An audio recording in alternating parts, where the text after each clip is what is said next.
From the high deserts and petroglyphs of Albuquerque to the alpine wilderness and the highest peak in the state standing at over 13,000 feet tall, I'm Kristen, and this is Unstoppable Outside. Just rolled in with my 4-Run Basecamp to Albuquerque to the Petroglyph National Monument. It's an easy 2.2 mile trail that is full of petroglyphs here called the Rinconada Canyon Trail. I'm going to be spending the Memorial Day weekend in the northern New Mexico area, checking out the trails here in Albuquerque, backpacking in Taos, and then winding down in Santa Fe before I head on from there.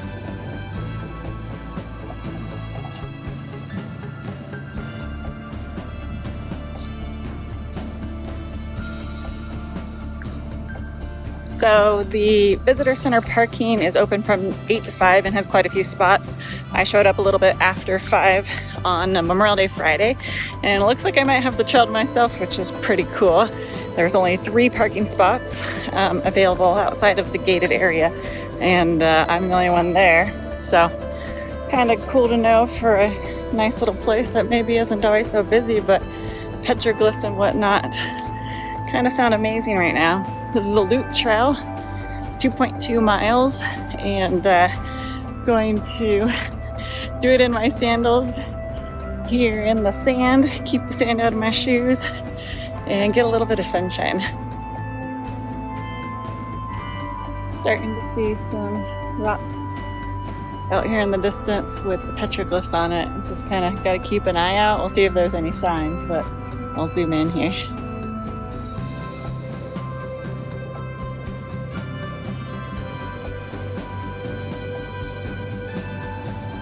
A little storm coming in. Nice breeze. It's cool. I won't be sad if I get rained on.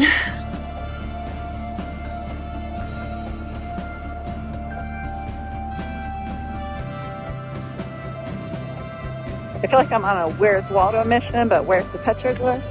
Like, you know, you looking at it one direction, then you peek back and you see something else, or you're like, I don't see anything. But every once in a while they pop out. I would recommend bringing like binoculars potentially, because you aren't like right there next to them, which is good, it protects them, but it definitely makes it a little more challenging to spot the petroglyphs because they're not marked. But it's a little treasure hunt. I'm enjoying myself.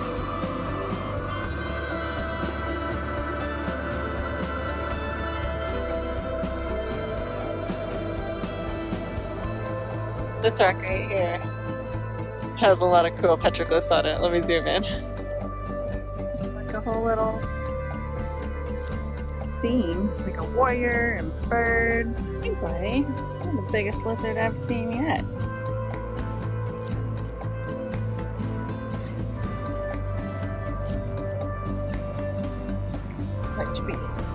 In addition to the Pueblo native petroglyphs that are out here, there were also Spanish sheep herders that came out and did their own version of graffiti. This is from 1919. Here on the rocks as well. So kind of cool. You know, our graffiti that we kind of frown upon today, you know, maybe in 1,000 years from now someone will be like, cool. I do like the graffiti art, but yeah, some of the trash tags, I hope that they aren't kept as pristine as these. Well, that's a pretty explicit petroglyph there, and they say that they've actually dated it and it is not modern graffiti. I love the swirls. Just makes me think of like stars and vortexes, aliens.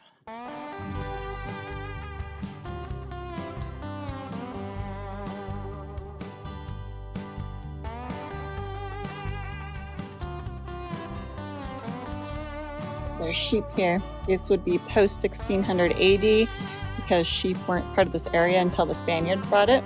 So they were able to do some dating that way.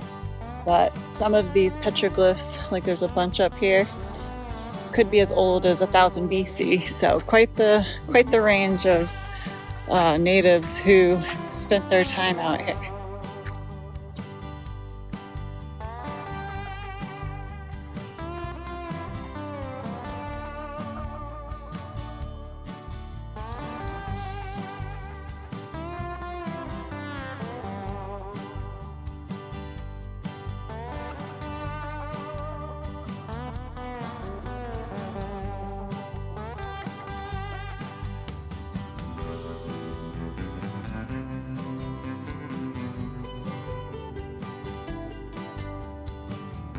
Well, that was lovely. That was, there's definitely more further at the end here at 1.16 miles is what the trail marker said.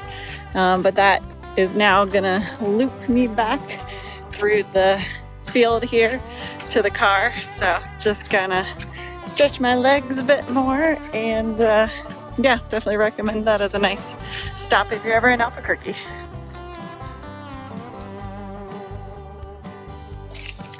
Okay, that was great. It is now dinner time. I'm actually going to splurge on some Mexican here in Albuquerque, and John's flying in tonight to the Albuquerque airport, so I decided to use my points to splurge on a hotel tonight next to the airport because he doesn't land till like midnight, and take that opportunity to bring all of my electronics in and get them fully charged up. My Jackery's been sitting around 40%, and it'd be nice to bump that back up to 100%. With a full charge and John finally on the ground, we pointed the Forerunner north towards Taos. The objective was Williams Lake, a high alpine wilderness where we planned to push our limit. But at sea level, you forget what the thin air does to a body.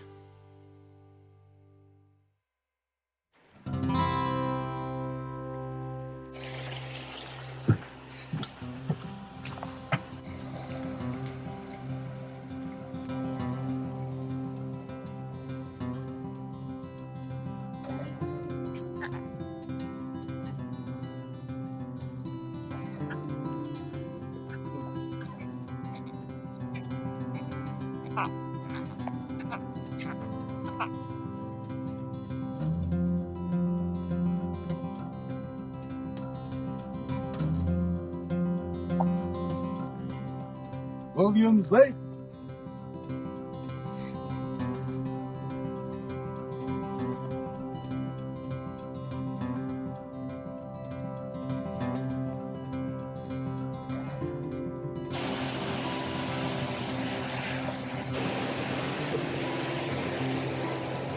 As an endurance athlete, my instinct is always to push through the discomfort. But true mountain safety means knowing when to drop the ego. John was suffering, the altitude was winning, and no summit is worth a medical emergency. So me and John have done 14ers, and we've done Mount Whitney before, and so we've lived in Colorado, we've lived in Tahoe, and gotten used to the elevation, but we've been at sea level for a while, and sometimes you just don't know how the body's going to react. So we parked the car at 9,800 feet, and the lake's up at 1,100 feet, and just was too much for the body, and you got to pay attention to that. So, we even took a nap, and instead of feeling better, he felt worse with the headache coming on and getting more unbearable. So, as much as he would have liked to tough it out, we talked it through, and I was just like, nah, it's better to have quality of time together somewhere else where he feels better than trying to suffer to not ruin the trip. So we're heading down and going to get him down to lower elevation and feel better. And yeah, it's still a very beautiful place. Really glad we went up there, and there's still Taos is amazing. So maybe at lower elevations we'll find a sweet spot. So we'll let you know where we land.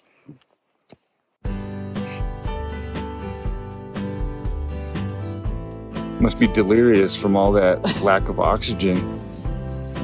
Maybe. Anyways, we tried, we were up there, it was cool, but I was hyperventilating, breathing like a rabbit. I got a massive headache. I think my max is 7,500, 8,000 feet. Once we hit 10, then I get fucked up. Anyways, that's that. I'm going back down. We'll see how I feel.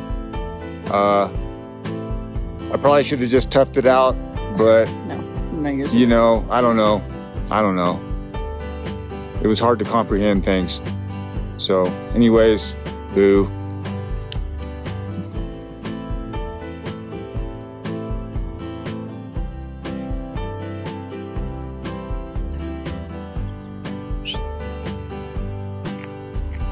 Dropping 3,000 feet changed everything.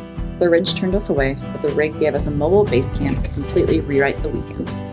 So we're about 15 minutes out of Taos on a forest road, and going to set up camp here. We're down closer to 7,000 feet of elevation and definitely feeling better. Good morning. We are in a little field in the middle of the Taos Foothills and take a peek outside.